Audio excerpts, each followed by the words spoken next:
15 bahay na sunog sa Maynila. Ayon na buwang sanggol kasamang naabon matapos maiwan ng nanay. Sinkhole na nadiskubre sa Cebu, lalo raw lumalaki. Mga residente, kailangan na bang lumikas? Patay dahil sa matinding pag-ulan sa bansa, umakyat na sa 7. Magiging lagay ng panahon, alamin. 8 articles of impeachment lamang kay Chief Justice Renato Corona, balak daw bawasan ang prosekusyon. Bakit kaya?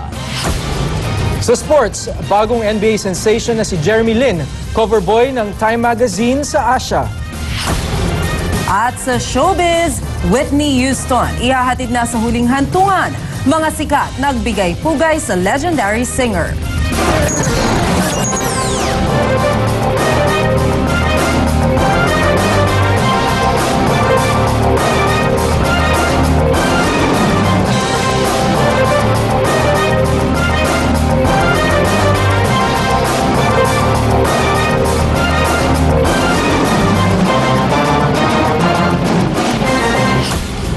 Pilipinas, magandang gabi. Ngayong Sabado, 18 ng Pebrero 2012. Ang maaksyong balita.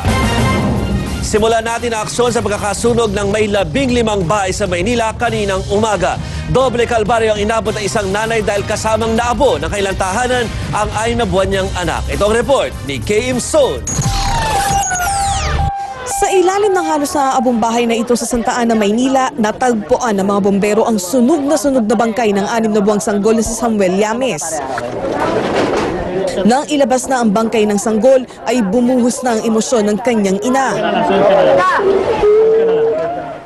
Alas 10 ng umaga nang lamunin ng apoy ang may 15 bahay. Kwento ng nanay ng biktima, iniwan lang niya ang anak para bumili ng gatas ito sa tindahan. Pagpasok ko po sa iskinita na yun, nakita ko na lang po, umaapoy na sa taas. Malaki na po yung apoy niya. Hindi ko na po siya nailigtas. Ayon sa magkakapitbahay, nagsimula ang sunog sa napabayaang gasera sa bahay ng pamilya Paina. Sa biyahe ako eh. Kaya pagdating ko, may sunog na, sabi ko patay.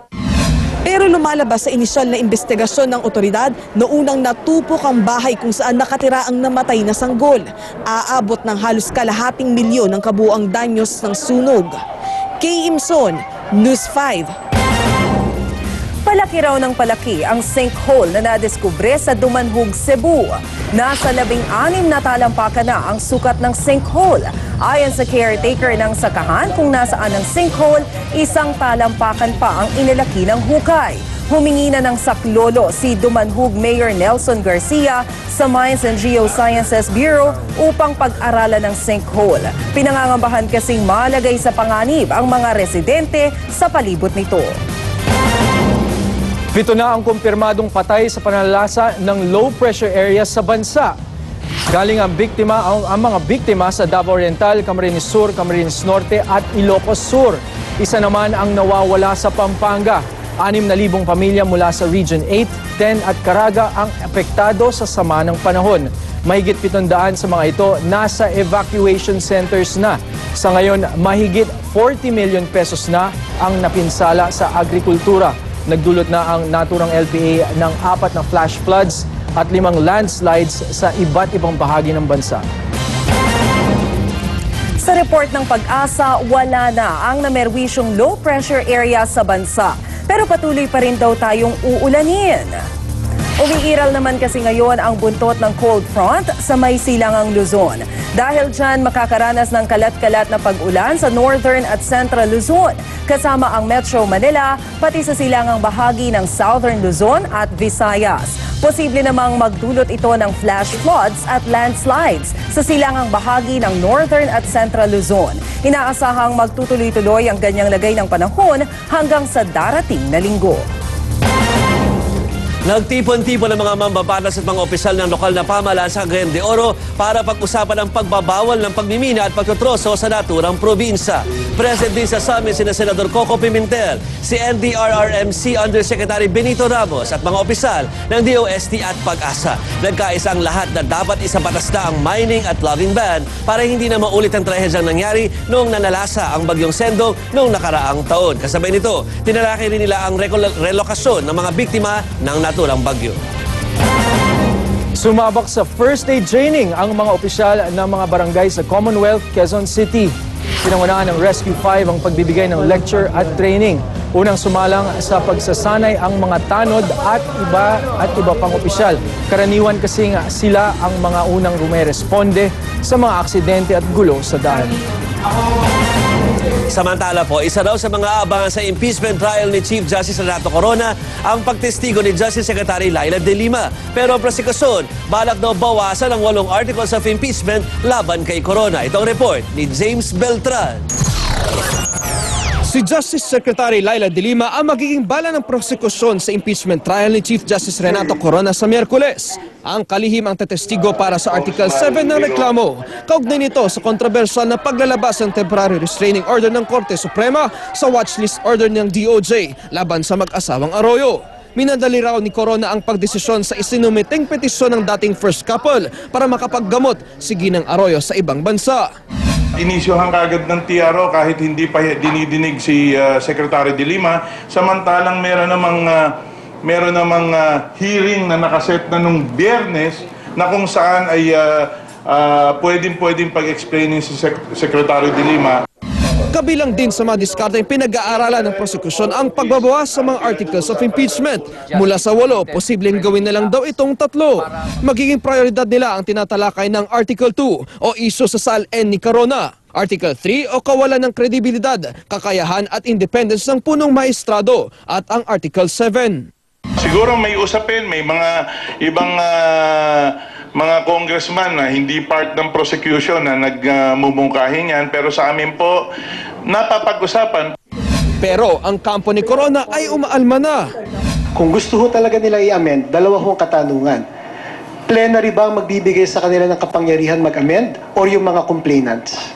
Yung 188 complainants.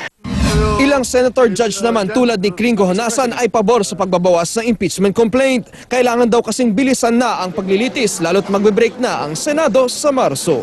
James Beltran, News 5. Di rin nakaligtas sa usapang impeachment ang 49th birthday celebration ni Senator Jinggoy Estrada. Kaugnay niyan may live report si Marlene Alcaide. Marlene? Maricel, napunungan ng mga personalidad sa politika ang 49th birthday celebration ni Senador Jinggoy Estrada dito sa Mandaluyong ngayong gabi. Present siyempre ang mga magulang niyang sina dating Pangulong Erap at dating Senador Loy Estrada. Di rin nawala sa eksena si Vice President Jejo Marbinay, Senate President Juan Ponce Enrile at ilang mga senador. Pero hanggang sa birthday party, napag-usapan pa rin ang tungkol sa impeachment trial ni Chief Justice Renato Corona. Sabi ni Zubiri, nag-aalala siya dahil baka hindi na raw nabibigyang atensyon yung mahalagang panukalang batas dahil tutok na ang lahat ng mambabatas sa impeachment. Si Senate President Juan Ponce Enrile naman nagpaalala sa prosekusyon na pag-aralang mabuti ang planong tanggalin o i-drop yung 5 article sa impeachment complaint dahil baka magkaroon daw ito ng impact o mapag-isip yung publiko tungkol nga doon sa kung bakit kailangan pa na tanggalin yung 5 articles of impeachment. Narito ang kanilang mga naging pahayag. Klaro-klaro nagkakaroon po ng division ng ating mga kababayan. Medyo nagkakagulo. So, sana maaga po nilang matapos sa paglilitis ng kasong ito. They will waive. They will not push some of the allegations. Although I would suggest that they better study it well. Alam mo, may psychological impact yan eh.